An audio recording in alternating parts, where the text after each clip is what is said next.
বন্ধুরা, লুৎফুজ্জামান বাবরকে নিয়ে কয়েকদিন থেকে বেশ আলোচনা হচ্ছে সোশ্যাল মিডিয়াগুলোতে। তার সম্পর্কে মানুষের জানার আগ্রহর কোনো কমতি নেই।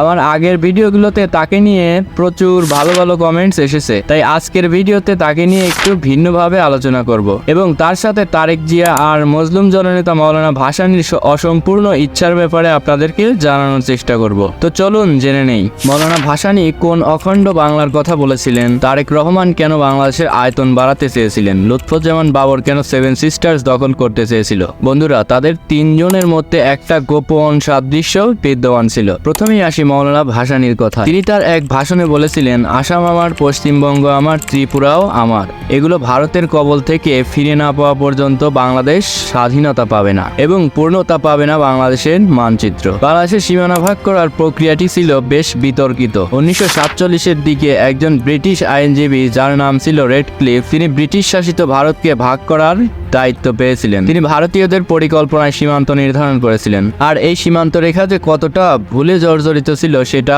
সবারই জানার কথা। কাগজে কলমে ব্রিটিশ শাসিত ভারতকে ভাগ করতে মাত্র 5 সপ্তাহ সময় দেওয়া হয়েছিল তাকে, কিন্তু ভারত ও পাকিস্তানের যে সীমানা তিনি এঁকেছিলেন তা আজও উপমহাদেশে বড় উত্তেজনার মূল কারণ। 1947 সালের আগস্টে হিন্দু সংখ্যাগরিষ্ঠ ভারত ও মুসলিম সংখ্যাগরিষ্ঠ পাকিস্তানের উদ্ভব হয়। অন্যদিকে ব্রিটিশ শাসিত ভারতে ছিল দুটি বড় দেশ, যেখানে মুসলিম ও অমুসলিমরা ছিল প্রায় সমান। এর একটি হলো পূর্ব দিকে বাংলা আর পশ্চিম দিকে পাঞ্জাব।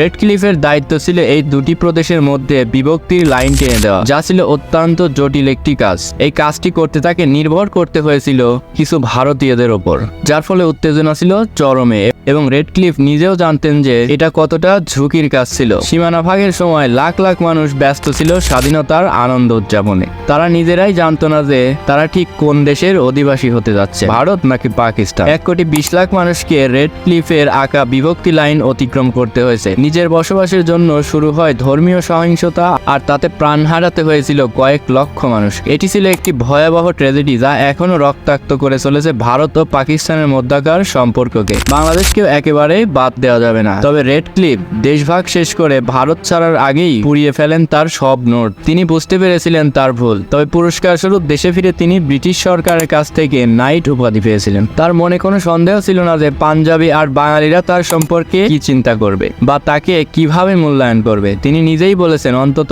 8 কোটি মানুষ আমাকে দেখবে ক্ষোভ নিয়ে, যার ফলাফল বর্তমানে আমাদের চারপাশের পরিস্থিতি দেখলেই বোঝা যায়। ব্রিটিশরা ভারত ছাড়ার আগে চেয়েছিলেন এমনভাবে দেশগুলোকে ভাগ করে দেওয়ার যাতে আজীবন একটা ঝামেলা লেগেই থাকে এই দেশগুলোর মাঝে। মাওলানা ভাসানী বাংলা বা বাংলাদেশের এই ভাগ মেনে নিতে না পেরে তার এক ভাষণে বলেছিলেন পশ্চিমবঙ্গ, আসাম, ত্রিপুরার কথা। রেডক্লিফ না হয়ে যদি অন্য কেউ ভাগ করত তাহলে হয়তো রাজ্যগুলো আমাদের বাংলাদেশের মধ্যেই থাকতো। যাই হোক, মাওলানা আব্দুল হামিদ খান ভাসানী ছিলেন একমাত্র ব্যক্তি যিনি ওই সময় এ বিষয়ে মুখ খুলেছিলেন। এরপর বহুদিন কোনো নেতা এ বিষয়ে মুখ খোলেনি বা মুখ খোলার সাহসও পায়নি। যদিও 2005 সালের দিকে বাংলাদেশের জাতীয়তাবাদী দলের নেতা তারেক রহমান টিভি চ্যানেলের এক টকশোতে বলেছেন বাংলাদেশের আয়তন আরো বাড়বে।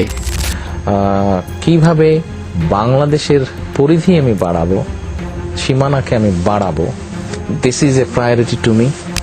কিন্তু তারপর বিএনপি ক্ষমতা ছাড়ার পর এ বিষয়ে কেউ কোনো কথা বলেনি। বিএনপি তখন ক্ষমতায় থাকলে হয়তো বা কিছু একটা হলেও হতে পারত। এর আগে লুৎফুজ্জামান বাবরের বিষয়ে আমরা জেনেছি। বাবর ভারতের 7 সিস্টার্স অর্থাৎ উত্তর পূর্ব ভারতের 7টি রাজ্যের অস্থিরতা তৈরি করার চেষ্টা করেছিলেন বলে ধারণা করা হয়। তিনি আসামের স্বাধীনতাকামী সংগঠন উলফাকে 10 ট্রাক অস্ত্র পাঠাতে চেয়েছিলেন 7 সিস্টার্স এর স্বাধীনতার জন্য, কিন্তু তিনি সক্ষম হয়েছিলেন না। যদি তিনি এই 10 ট্রাক অস্ত্র ভারতের আসাম রাজ্যে বিদ্রোহী দল উলফার নিকট পৌঁছে দিতে পারতেন তাহলে হয়তো এখন ভারতের এই 7টি রাজ্য মূল ভারত থেকে আলাদা বা স্বাধীন থাকতো। অনেক বিশেষজ্ঞই মনে করেন এতে করে ভারতের 7 সিস্টার্স এর দায়িত্ব বাংলাদেশের ওপরেও পড়তে পারত। বন্ধুরা, সম্পূর্ণ ভিডিওটি থেকে আমরা জানতে পারলাম যে অখণ্ড বাংলা গঠন করার ক্ষেত্রে মাওলানা আব্দুল হামিদ খান ভাসানী, তারেক রহমান ও লুৎফুজ্জামান বাবরের কণ্ঠস্বর একই ছিল। বন্ধুরা, ভিডিও সম্পর্কিত যে কোনো মতামত আমাদের কমেন্টস বক্সে জানাতে ভুলবেন না এবং ভিডিওটি যদি ভালো লাগে অবশ্যই একটি লাইক দিবেন এবং এরকমই সব ইন্টারেস্টিং ভিডিও পেতে অবশ্যই আমাদের চ্যানেলটিকে সাবস্ক্রাইব করে পাশেই থাকবেন।